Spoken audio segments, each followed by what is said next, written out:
Hello everyone and welcome back to another indie introduction. Have a nice death. No, that's just the name of the game.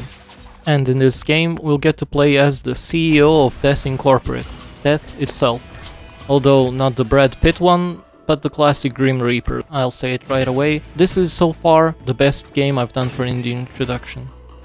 At the start the game warns us how it's in early access and there are still more features to come out and there are still a lot of bugs, but if I didn't see that notification and someone told me it was a finished product, I would believe it.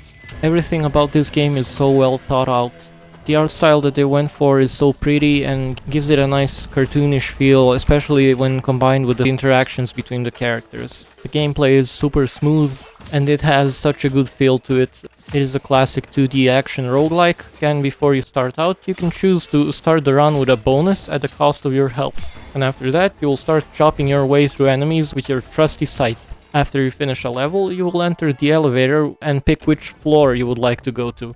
Of course, this means you choose what the reward for the next level will be, similar to other roguelike games. There are a couple of currencies that are used in the game, so let's start with the most basic one, which are souls. Those tiny things that we see in the top right. You can use souls to upgrade your weapons, buy some stuff in the shop, and even gamble in the waiting room.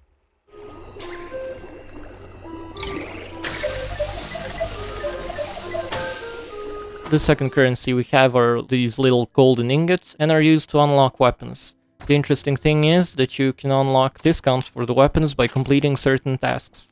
The third and rarest currency is this prism thing that allows us to instantly upgrade stuff instead of spending souls, for example. The weapons are so fun, and each weapon has a different mechanic, so be sure to try not only a regular attack but also a jump attack or pressing up and down key, because all of that will result in a different attack. Upgrading weapons will also change your playstyle, so there's really a lot of ways to play the game. We could divide the weapons in 3 types based on their usage cost. Of course, this is not counting the main weapon. There are weapons that have a cooldown, weapons that cost mana to use, and there are weapons that have both. You can find a weapon that fits your playstyle. You can choose a long-ranged weapon or a short-ranged weapon. Not knowing a boss mechanic will kill you. Aside from bosses that appear at the end of the stages, you can also encounter some mini-bosses that have less health, but they can be very deadly. You will die in this game a lot, but that's the fun of roguelikes. They punish your mistakes and you will have to get better at it, one step at a time.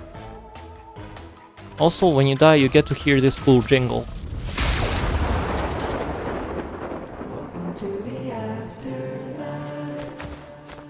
Aside from weapons, another major thing that will impact your playthrough are curses, which, in Death Incorporated, are good things. Curses are a passive buff that you get to choose if you stumble upon this helpful coffin man. The curses are automatically added to the skill tree that you can check out in your guidebook. You have 3 skill trees, indicated with a different color. The red one is for your weapons and damage. The blue one is for survivability, so you can, for example, increase HP or reduce dash cooldown.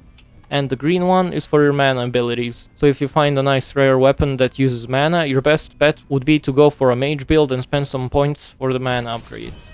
Sometimes a curse will come with a curse, but this time not a positive one, and you will have to choose which drawback you will want. And the drawbacks make your enemies, aka employees, stronger. During your runs, you can stack up to 3 healing abilities and use them when you need to. Aside from that, you can also stumble upon instant healing items, as well as some items that increase max HP and max mana. As I mentioned in the beginning, everything is so well thought out, and you can tell a lot of time and effort was put into the game. The characters are unique and lovable. The dialogues are super funny, with a little dark side to it. The game is $15 on Steam, it has a very positive rating, and a lot of people are comparing it to Hollow Knight if it was a roguelike and much harder. Thank you so much for watching. If you enjoyed the video, please leave a like and subscribe, and I'll see you in the next video.